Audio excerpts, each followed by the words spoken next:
ஹர ஹர சங்கர ஜய ஜய சங்கர ஹர ஹர சங்கர ஜய ஜய.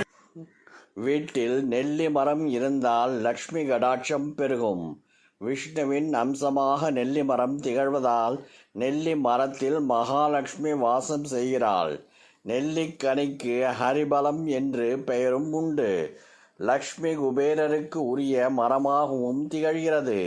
நெல்லி மரம் இருக்கும் வீட்டில் தெய்வீக அருள் நிறைந்திருக்கும். எவ்வித தீய சக்திகளும் அணுக முடியாது.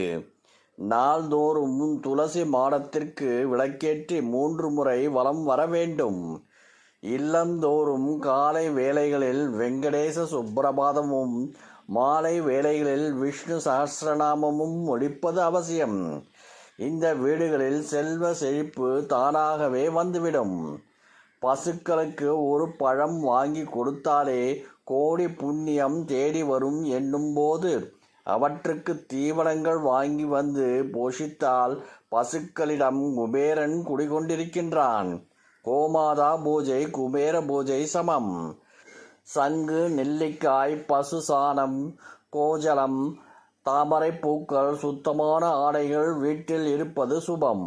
காலை எழுந்தவுடன் தனது உள்ளங்கைகள் பசு, கோயில், கோபுரம், இறைவனின் திருவுருவப்படம் இவற்றை பார்க்க வேண்டும். நாள்தோறும் விளக்கேற்றுவது சிறப்பு. செவ்வாய் மற்றும் வெள்ளிகளில் 5 முகம் கொண்ட விளக்கேற்றுவது இன்னும் சிறப்பு. மாலை 6 மணிக்கே திருவிளக்கு ஏற்றிவிட வேண்டும். ஊனமற்றவர்களுக்கோ ஏழை மாணவர்களுக்கோ முடிந்த தர்மத்தை செய்யுங்கள். எந்த வீட்டில் பெண்கள் கௌரவமாக நடத்தப்படுகிறார்களோ, எந்த வீட்டில் பெண்கள் சிரித்து கொண்டு சந்தோஷமாக இருக்கிறார்களோ அங்கு திருமகள் குடியேறுவாள். வீட்டுக்கு வரும் சுமங்கலி பெண்களுக்கு குங்குமமும் தண்ணீரும் வழங்க வேண்டும். அவர்களுக்கு மஞ்சள் கிழங்கு கொடுப்பதால் பல ஜென்மங்களில் செய்த பாவங்கள் விலகி பாக்கியங்களும் பொருளும் சந்தோஷமும் பெருகும். சர்ச்சை செய்யாத, சண்டையிடாத பெண்கள் வாழும் இல்லங்களில் மகாலட்சுமி வாசம் செய்கிறாள். தயிர், அருகம்புல், பசு முதலியவைகளை தொடுவதும், நேர்மையாக இருப்பதும், அடிக்கடி பெரியவர்களை தரிசிப்பதும், கோவிலுக்கு சென்று தெய்வ தரிசனம் செய்வதும் செல்வத்தை கொடுக்கும்.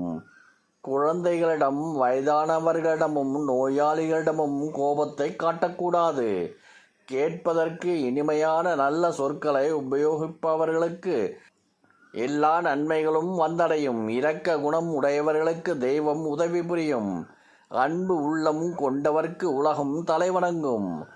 அன்னம், உப்பு, நெய் இவைகளை கையால் பரிமாறக்கூடாது. கரண்டியால் மட்டுமே பரிமாற வேண்டும். கையால் பரிமாறப்பட்ட அன்னம், உப்பு, நெய் இவை மாமிசம் சமம். பெண்கள் வளையல் அணியாமல் எதையும் பரிமாறக்கூடாது. அமாவாசை அன்று எண்ணெய் தேய்த்து குளிக்கக்கூடாது. வெள்ளிக்கிழமை உப்பு வாங்கினால் நன்மை உண்டாகும்.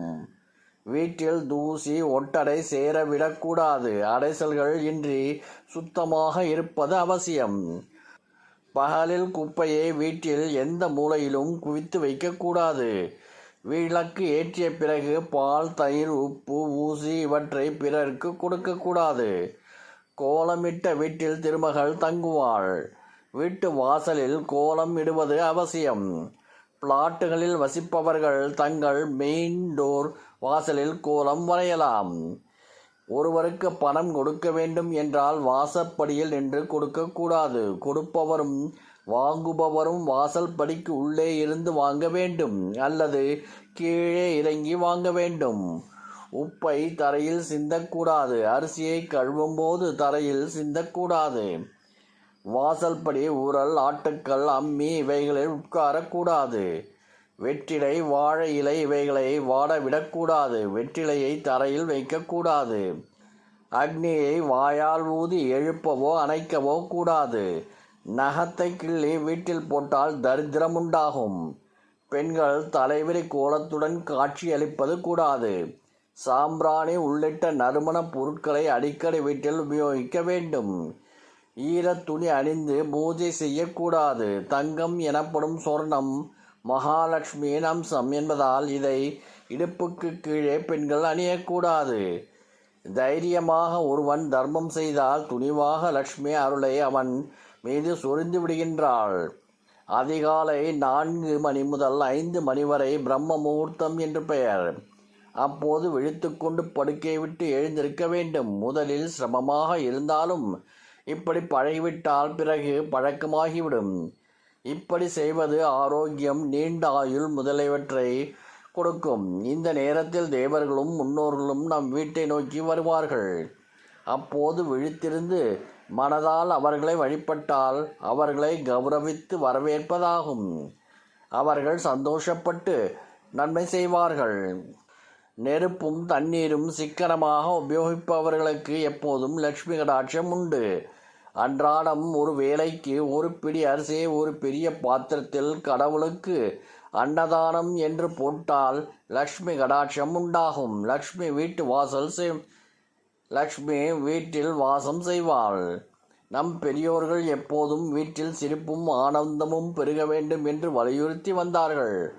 குழந்தைகள் விளையாடும் போது சந்தோஷ ஒலி, பறவைகள் எழுப்பும் இனிய கீதங்கள், வீணை, மிருதங்கம் போன்ற வாத்தியங்களில் இனிய இசை நம் இல்லங்களில் நிறைந்திருந்தால் லக்ஷ்மி கடாட்சம் பெருகும்.